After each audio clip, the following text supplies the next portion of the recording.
Ben Carter checked his watch for the third time in 10 minutes.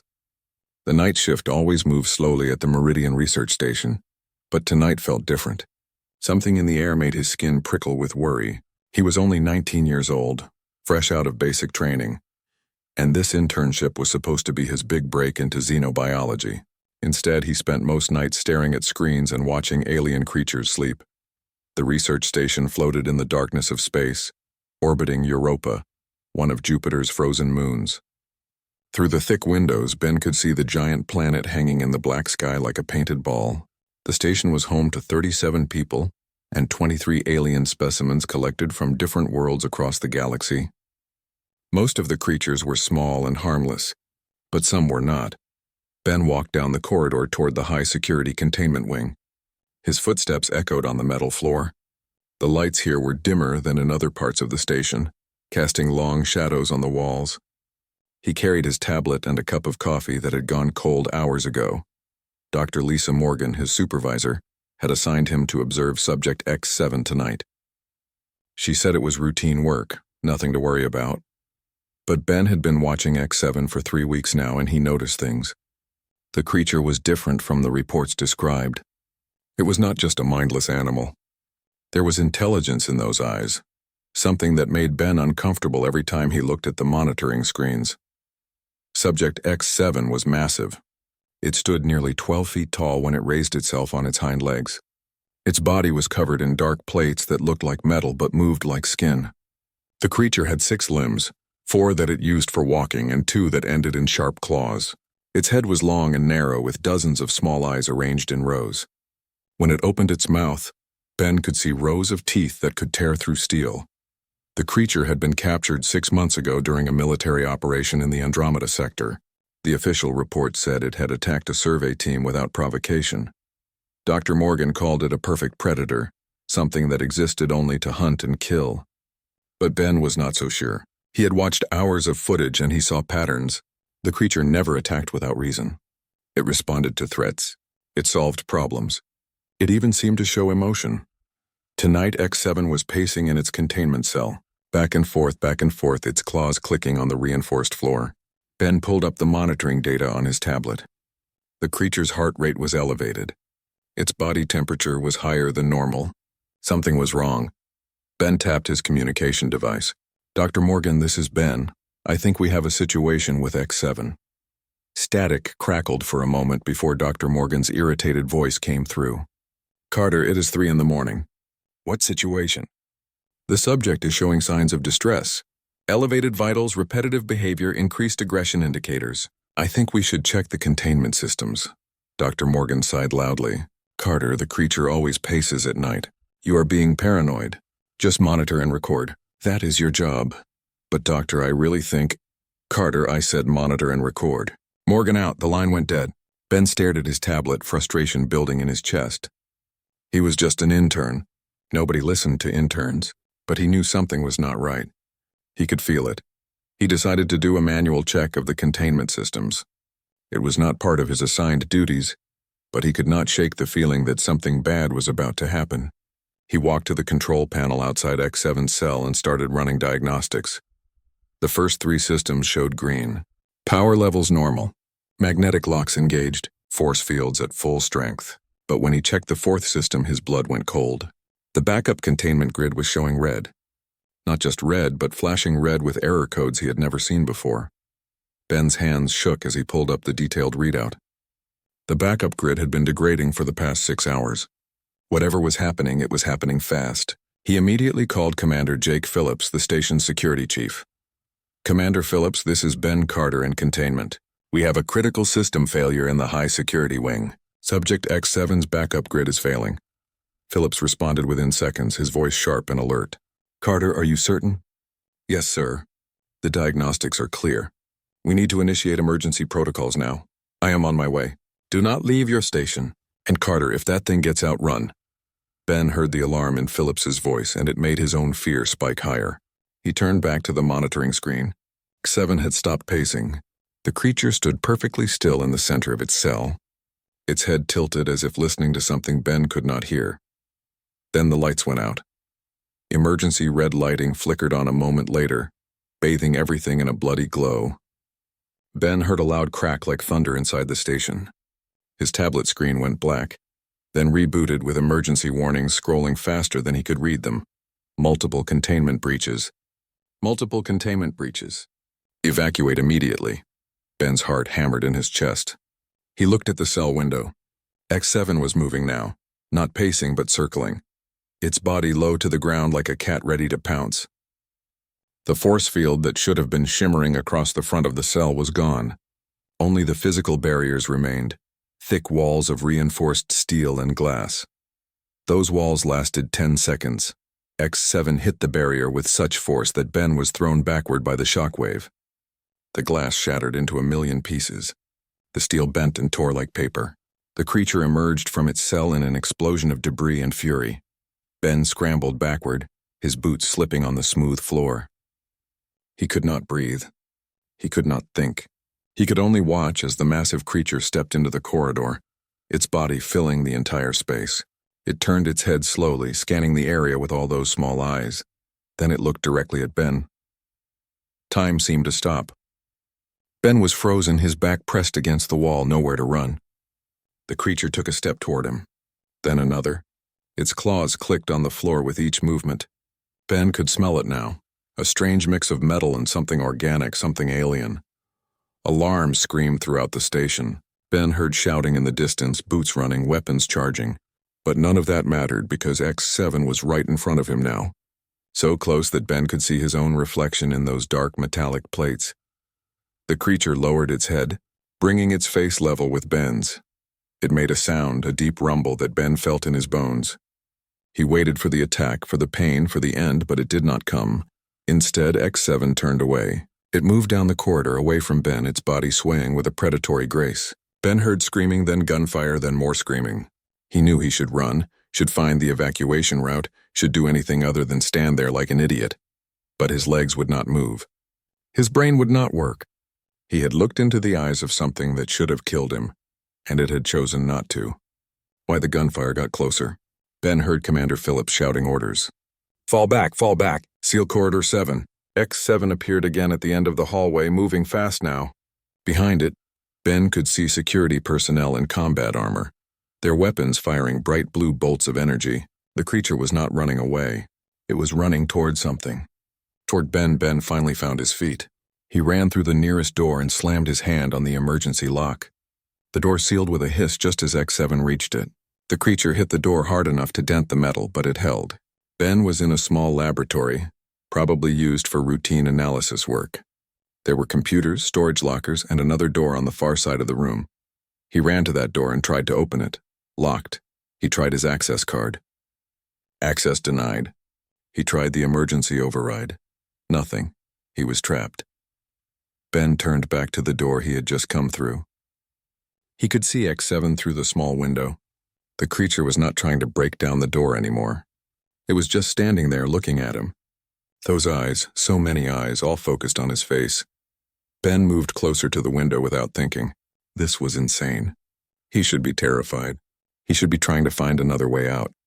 But instead he found himself studying the creature's face, looking for something he could not quite name. That was when he saw it. A gash along X7's left side, just below where its front limb connected to its body. Dark fluid, almost black but with a strange glow, dripped onto the floor. The containment system must have hurt the creature during the escape. The wound was not large, but it looked painful. Ben pressed his hand against the window. "You are hurt," he whispered, knowing the creature could not understand him. But X7 tilted its head, that same gesture it had made right before the containment failure. Could it hear him? Could it understand? The creature's eyes seemed to soften, if that was even possible.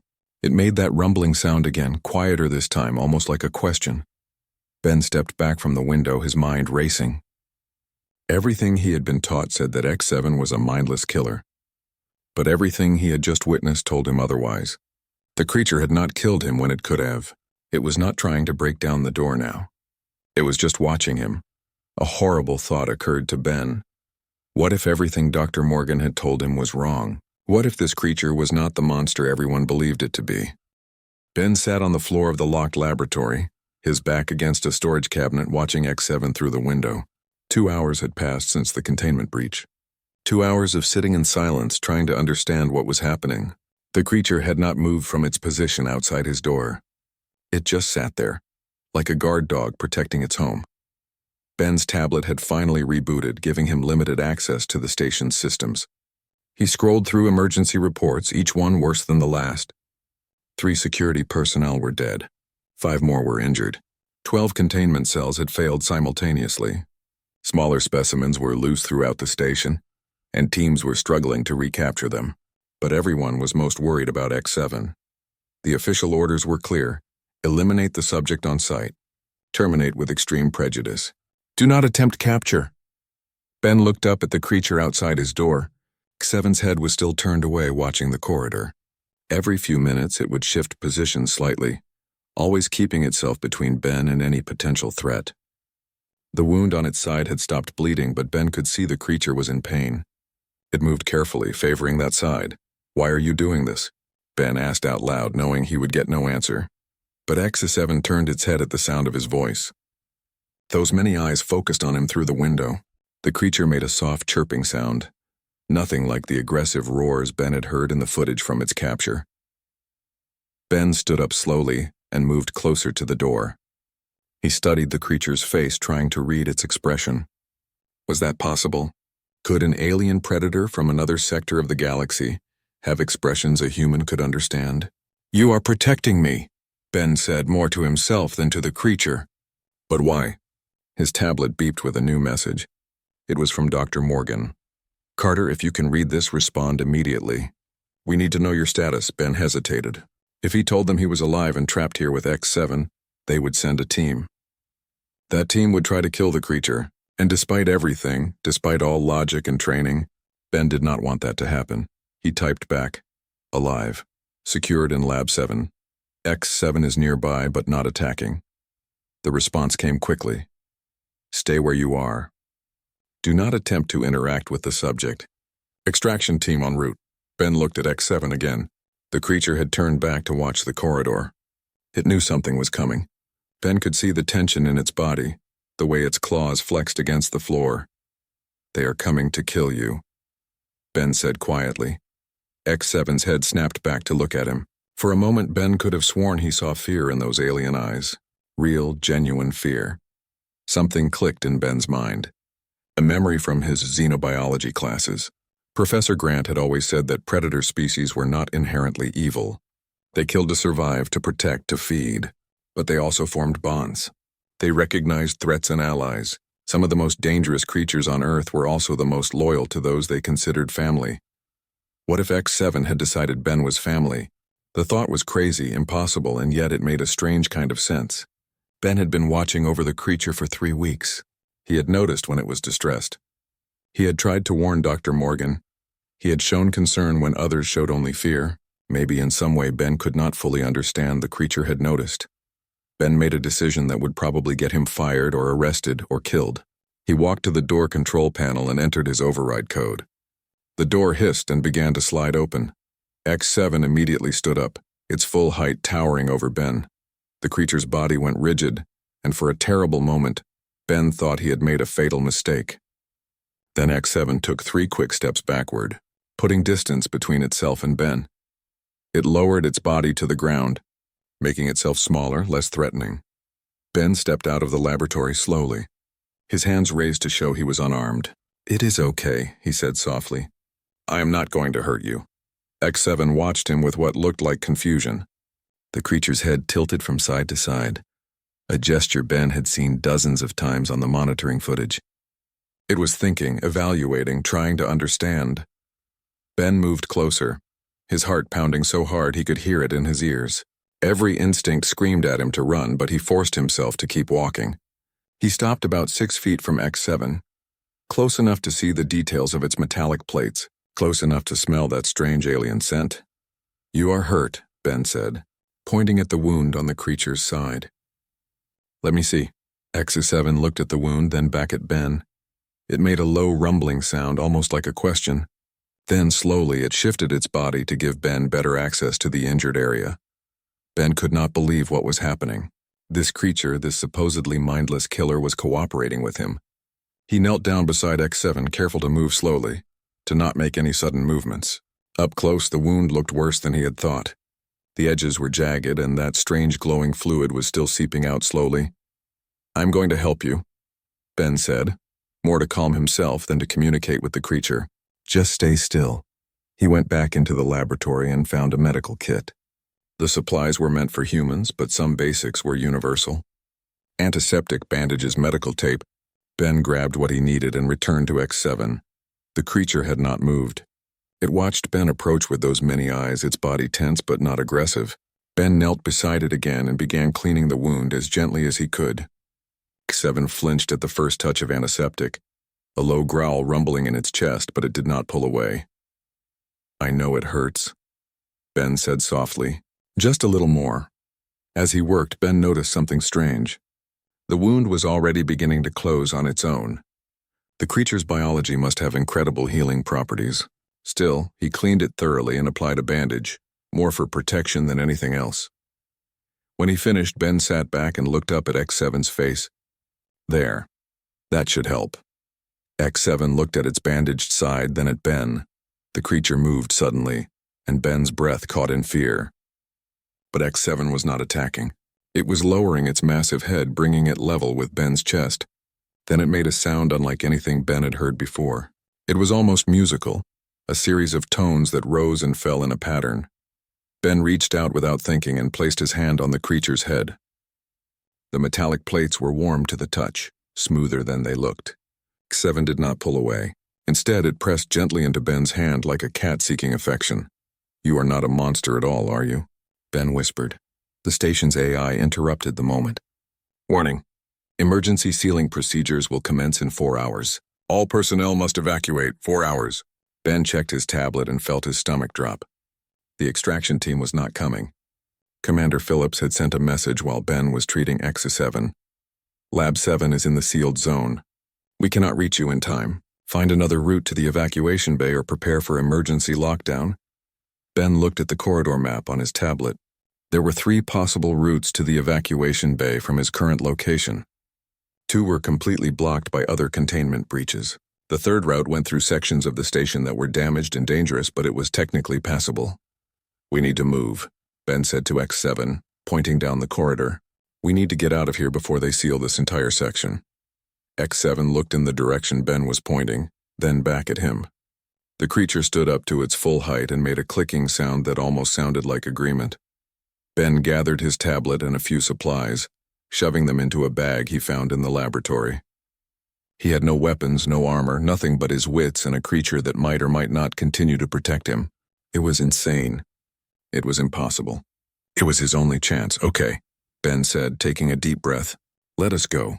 He started walking down the corridor and X7 followed behind him.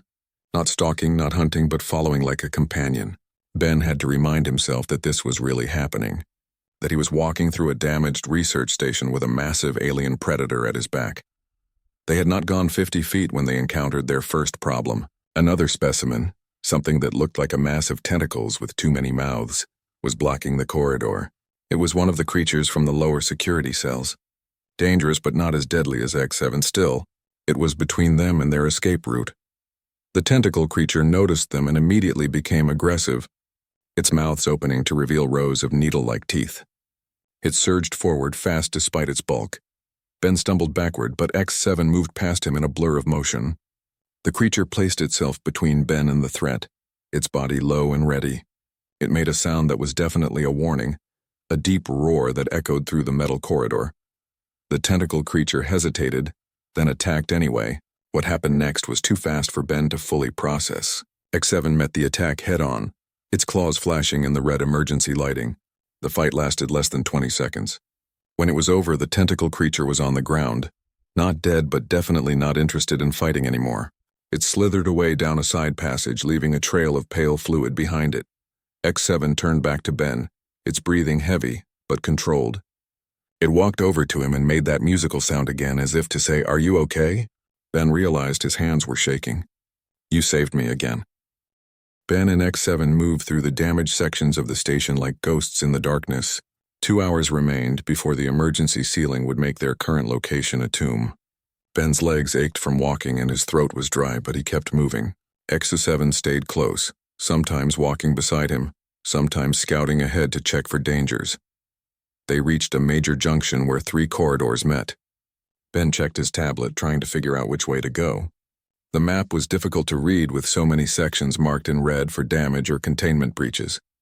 He was about to choose the left corridor when X7 made a sharp clicking sound. Ben looked at the creature. X7 was staring down the right corridor, its body tense. Every instinct Ben had learned to read in the past few hours told him the creature sensed something wrong. "What is it?" Ben whispered.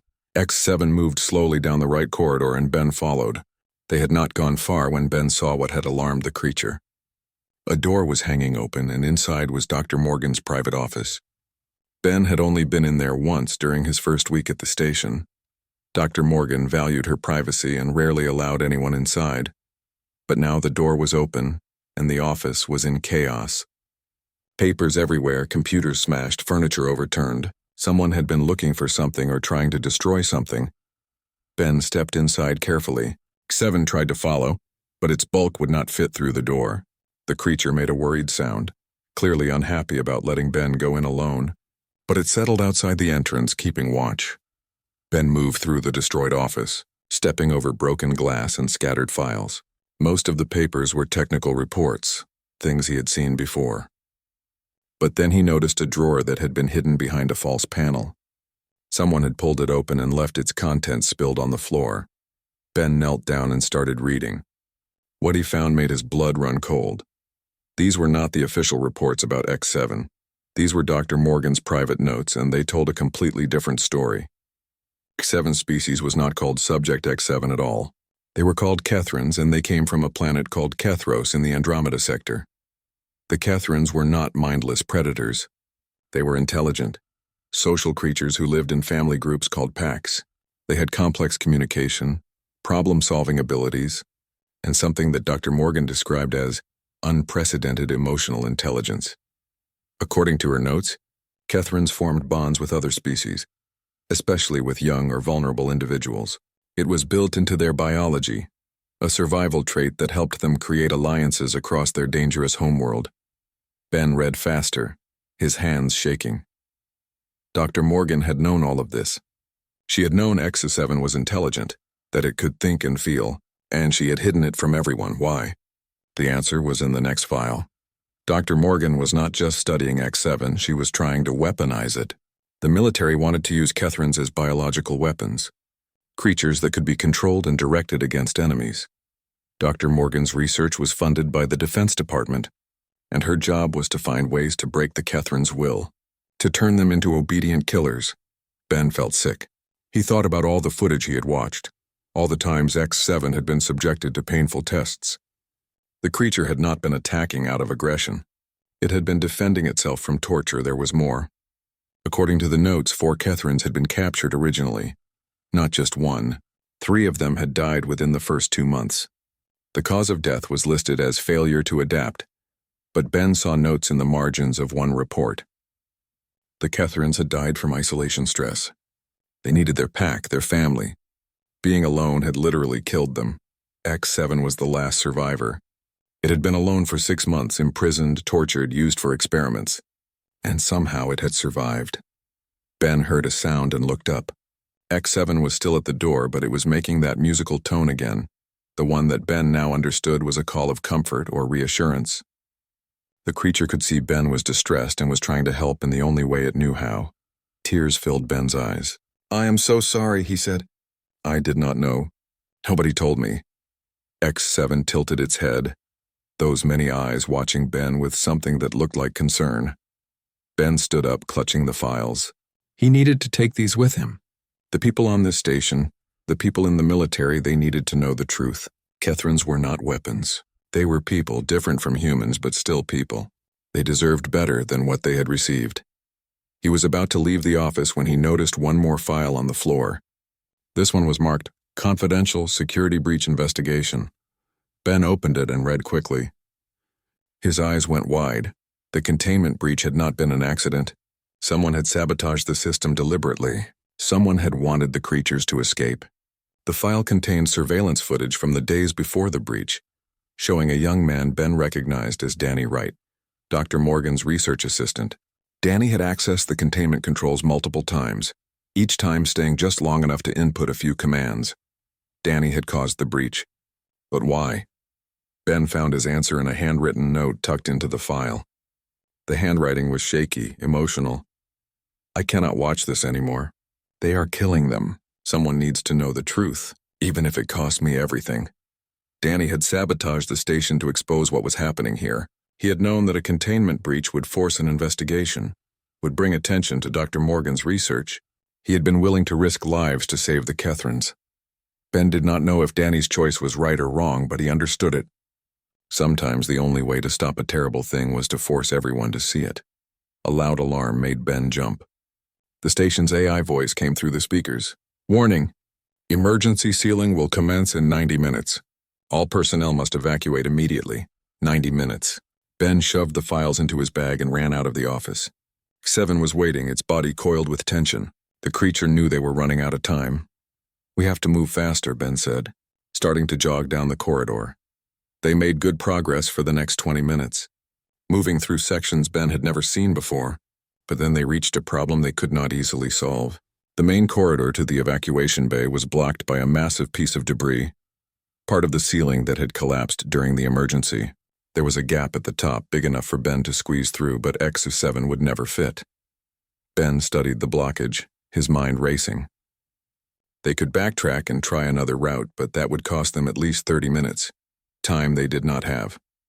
Or he could go through alone, reach the evacuation bay and plead with Commander Phillips to send help for X7. But that would mean leaving the creature behind, and Ben knew exactly what would happen then. They would seal this section. X7 would be trapped.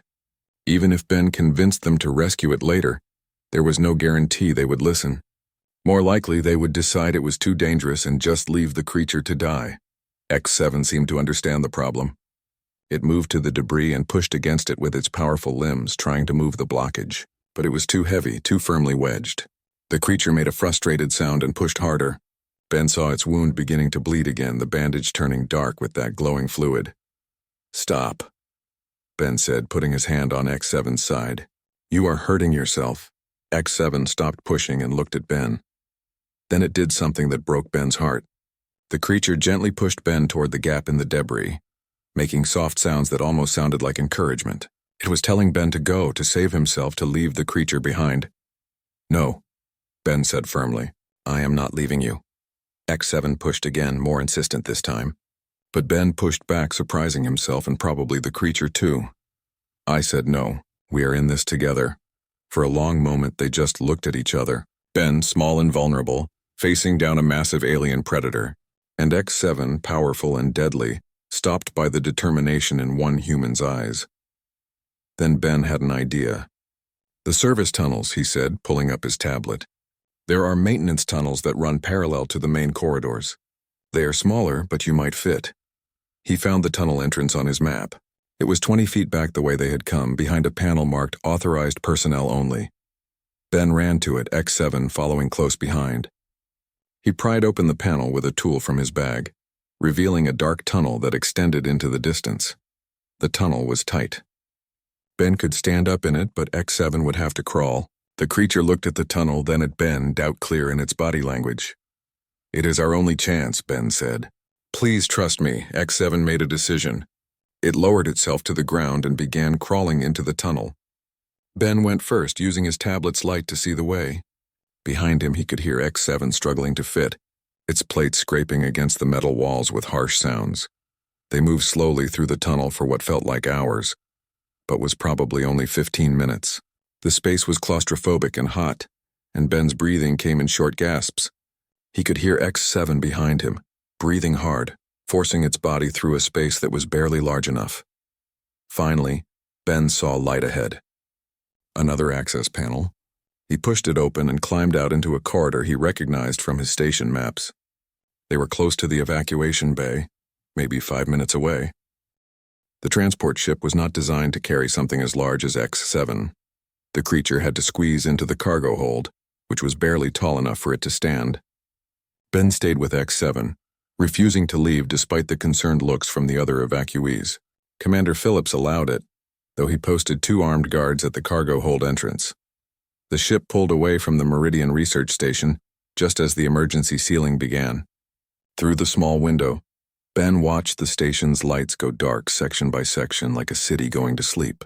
Somewhere in that darkness was Dr. Morgan's office with all its terrible secrets. He hoped the files he carried would be enough to expose the truth. X7 made a soft sound, drawing Ben's attention. The creature was lying on its side, its breathing shallow and labored. The wound was worse than Ben had thought. The rough journey through the service tunnel had damaged it further. Dark fluid pooled on the floor beneath the creature, glowing faintly in the dim cargo hold light. "Hold on," Ben said, moving to kneel beside X7. "We will get you help." He called out to the guards, "I need a medical kit. The creature is badly injured." One of the guards, a young woman named Katie Henderson, looked uncertain. "Sir, I am not authorized to provide medical care to the specimen." "Then get me someone who is authorized," Ben said, his voice harder than he intended. "This creature saved my life. I will not let it die because of stupid regulations." Katie exchanged a glance with the other guard, an older man named Greg Palmer. Greg nodded slowly. "I will get the kit. But Carter, if this thing attacks, we are putting it down." "It will not attack," Ben said with certainty he did not entirely feel. Greg left and returned a few minutes later with a large medical kit meant for emergency field surgery. Ben had some medical training, all research station personnel did, but this was beyond anything he had practiced. Still, he had to try. He cleaned the wound again, working carefully despite X7's occasional growls of pain. The creature's healing factor was impressive, but the damage was extensive. Ben used surgical adhesive to close the worst of the gash, then wrapped it with proper medical bandages. It was not perfect work, but it was better than nothing. As he worked, Katie moved closer, watching with curiosity. "Why is it letting you touch it?" she asked. "Because it trusts me," Ben said. "And I trust it, but it is a predator. It killed people. So do humans," Ben replied quietly. "But we are not monsters because of it. Neither is X7. Katie was silent for a moment. "Is that really its name?" "X7? No, its species is called Kethryn. This one does not have a name that I know of." Ben paused in his work. "Maybe I should give it one. A real name." X7's eyes focused on Ben, alert despite the pain. The creature made that musical sound, the one Ben had started thinking of as a greeting or acknowledgement. "What about Apex?" Ben said. "You are strong, protective, the best of what your species can be." "Apex seems fitting." The creature, now named Apex, made the musical sound again, louder this time. Ben chose to interpret that as approval. The ship's intercom crackled to life. It was Commander Phillips. "All personnel, this is your commander. We are en route to the military station Sentinel for debriefing and medical care. ETA is 6 hours. Carter, please report to the bridge when you are able." Ben finished bandaging Apex and stood up. "I have to go talk to the commander." "Will you two watch over Apex?" "Not as guards, but as friends." Katie looked at Greg, then back at Ben. "What if it tries to escape?" "It will not. Apex knows we are helping it." Ben left the cargo hold and made his way through the narrow corridors to the bridge. The transport was small, designed for emergency evacuations with space for maybe 20 people at most. Every corridor was crowded with personnel from the research station, all looking tired and frightened. When Ben reached the bridge, Commander Phillips was standing over a communication console, arguing with someone on the screen. Ben could not see who it was, but he could hear the anger in both voices. "I do not care what your orders are," Phillips was saying. "I have civilian personnel on this ship, and I will not put them in danger to satisfy some military experiment." The voice on the other end responded, but Ben could not make out the words. Phillips's face grew darker with anger. "That is not your decision to make, Colonel. I am still in command of this transport. Phillips out." He cut the connection and turned to see Ben standing there. For a moment, Phillips looked old and tired, the weight of command showing on his face. Then he straightened, the professional commander again. "Carter, we have a problem." "What kind of problem, sir?" Phillips gestured to a chair and Ben sat. That was Colonel Hayes from Sentinel Station. "He wants us to deliver the Kethryn directly to the Military Research Division." Apparently, Dr. Morgan was not working alone. "There is a whole program dedicated to weaponizing alien species." Ben felt cold. "They want to continue the experiments. Yes, and they have the authority to demand it." I can delay them for a while, but not forever.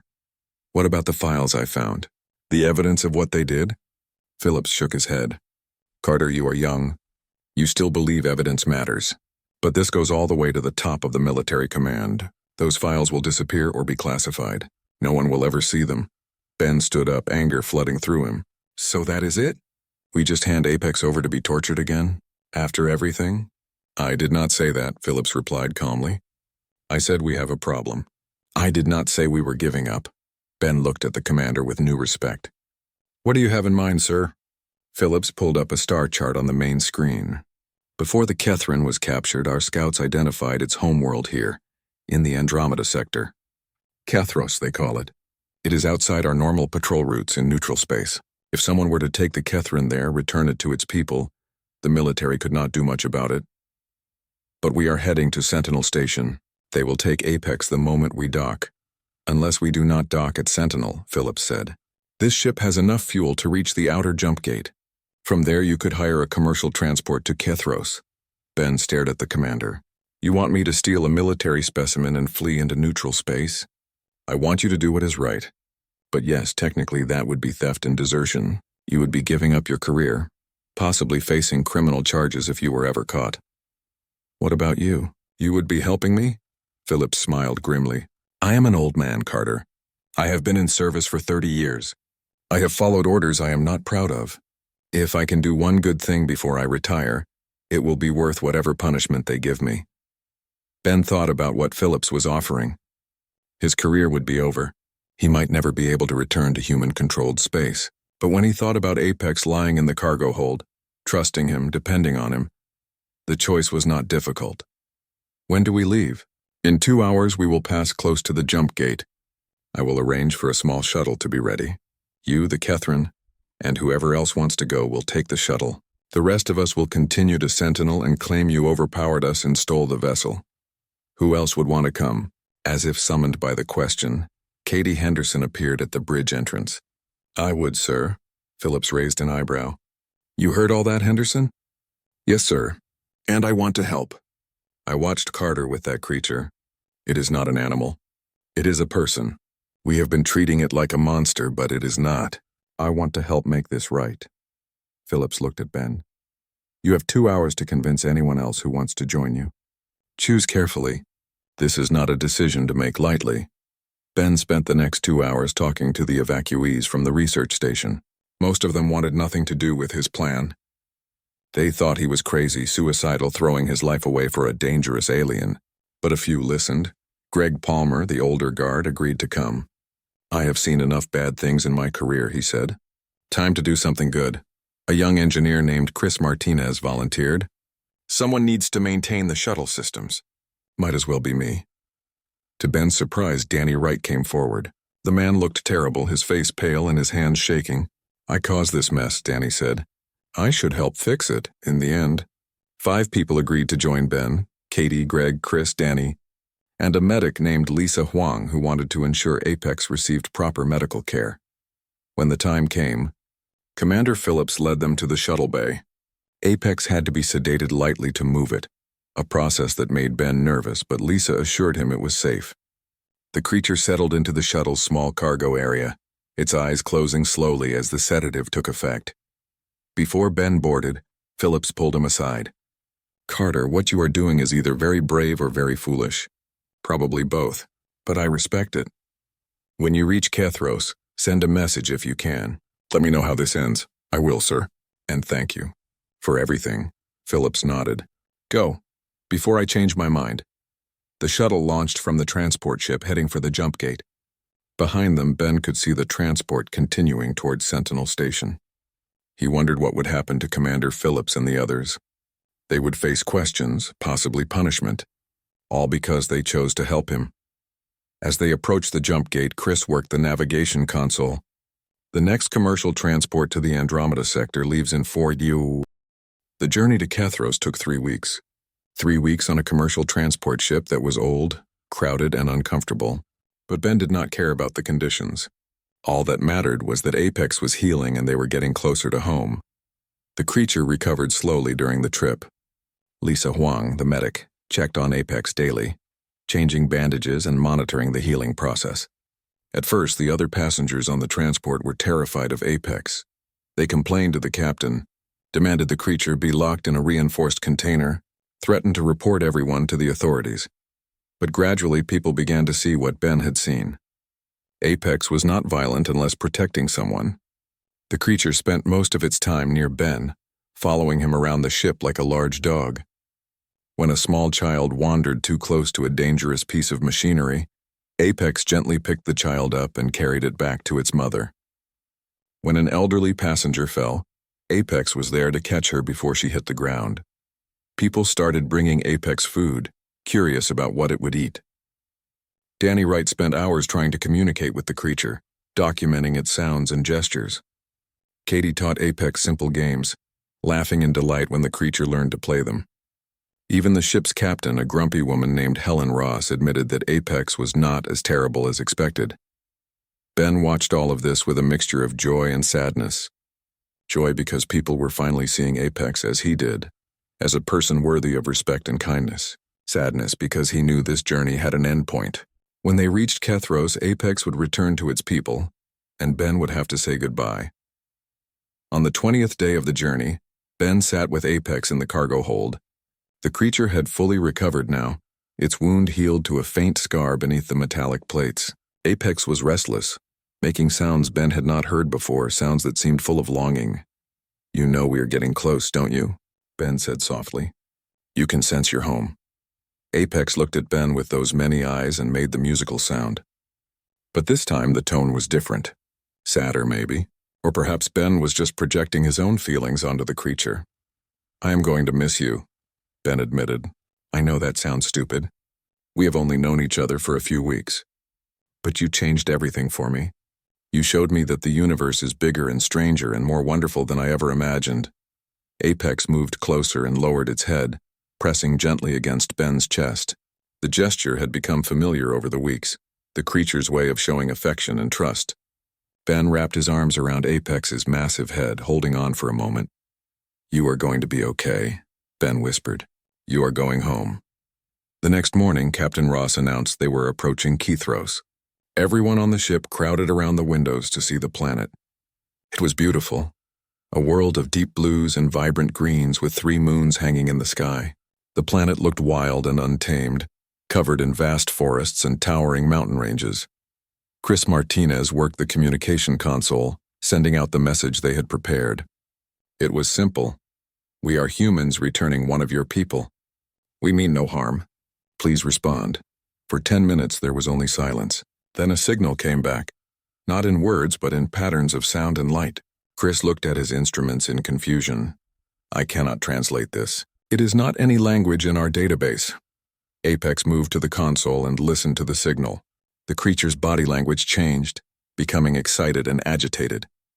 It made sounds in response, complex patterns that seemed to match the incoming signal. "It is talking to them," Danny said in awe.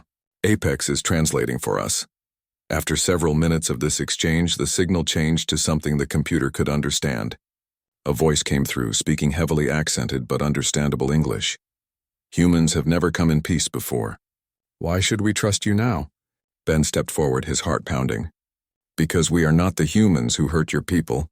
We are bringing Apex home. We risked everything to do this. Please let us prove we are different." Another long silence. "Then you may land. But come alone in small craft. Bring only Apex and one other human. If you attempt deception, you will not leave our world." Captain Ross looked at Ben. "That is you, Carter. You and one other. Choose carefully." Ben looked around at his friends. Katie, Greg, Chris, Danny, Lisa. They had all given up so much to come here, but he knew who had to go with him. "Danny," Ben said, "you should come. You started this when you sabotaged the station. You should see how it ends." Danny's eyes filled with tears. "Thank you, Ben." The shuttle, much smaller now with just the 3 of them, descended through Kethros's atmosphere. The planet was even more beautiful up close. The forests thick with trees that had bark like crystal and leaves in colors Ben had never seen. They landed in a clearing surrounded by massive stone structures that looked ancient and intentional. As the shuttle door opened, Ben saw them. Dozens of Kethrons, all similar to Apex but with variations in size and coloring. They stood in a semicircle around the landing site, watching with hundreds of eyes. Apex was the first to leave the shuttle. The creature stepped onto its homeworld and froze, its body trembling. Then it threw back its head and made a sound that shook the air, a cry of joy and relief and homecoming. The other Kethrans responded, their voices joining together in a symphony that made Ben's chest ache. 3 Kethrans broke from the group and ran to Apex. They touched the creature gently, making sounds of concern and relief. Family, Ben realized. Apex's pack. One Kethran, larger than the others and marked with silver patterns across its plates, approached Ben and Danny. This one wore a device around its neck that flickered with light. When it spoke, the device translated its sounds into English. I am called Silvercrest. I lead this pack. You brought our lost one home. This is unexpected from humans. Ben bowed, hoping it was a respectful gesture. My name is Ben Carter. This is Danny Wright. We know what was done to Apex to the others of your kind. We are sorry. We wanted to make it right. Silvercrest studied them for a long moment. Apex tells us you protected it. That you risked your life, gave up your future to bring it home. This is not the behavior we have seen from humans before. Not all humans are the same, Ben said. Some of us believe that all intelligent beings deserve respect and freedom. Apex taught me that. It protected me when it had every reason to hate me and my kind. Apex moved to Ben's side, making sounds to Silvercrest. The pack leader listened, its body language changing from suspicious to something Ben hoped was acceptance. Apex says you are pack, Silvercrest said finally, that you are family. This is not a thing we give lightly. It is not a thing we give to outsiders, but Apex has chosen and we honor that choice. What does that mean? Danny asked nervously. It means you are welcome here, on Kethros among the packs. You may stay if you wish, or go if you must, but you will always be welcome to return. Ben felt overwhelming emotion crash over him. He had expected them to take Apex and send him away. He had not expected this to be accepted as family by an alien species. Over the next few days, Ben and Danny learned about Kethran culture. The packs were everything to them, family groups that shared resources and protected each other. Kethrans bonded deeply with pack members regardless of species. They had evolved this trait because their world was dangerous, full of predators and harsh weather. Survival meant forming alliances, even with creatures different from themselves. The Kethrans had been aware of humans for years, watching from a distance. They had seen humanity's expansion across the galaxy, the way humans took what they wanted with little thought for others. When the military came to Kethros and captured Apex and the others, the Kethrans had been preparing for war. But you came, Silvercrest told Ben on the 3rd day. You brought Apex home. You showed us that not all humans are conquerors. Some are protectors. Some understand the meaning of pack. Ben realized the weight of what had happened.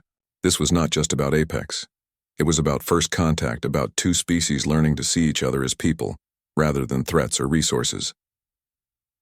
On the 5th day, Ben knew he had to make a decision. Captain Ross had sent a message that the transport ship was leaving soon, with or without them. Ben could return to human space, try to rebuild his life, maybe even share what he had learned about the Kethrans, or he could stay here, on this alien world, and become something new, a bridge between species, an ambassador of a sort. He talked to Danny about it.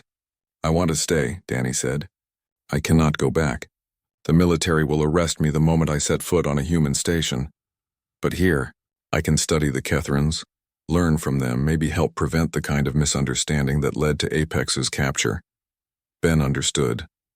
Danny had found purpose here, a way to make up for the pain he had witnessed. But what about Ben? What did he want? He found Apex near the crystal forest, the creature standing among the strange trees with its pack. When Apex saw Ben, it made the musical sound, the one that meant welcome and joy and family. Ben sat down on a smooth stone, and Apex settled beside him. I am trying to decide if I should stay or go, Ben said.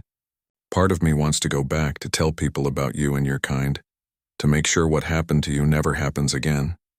But part of me wants to stay here, to learn everything I can about the Kethrans, to be part of your world.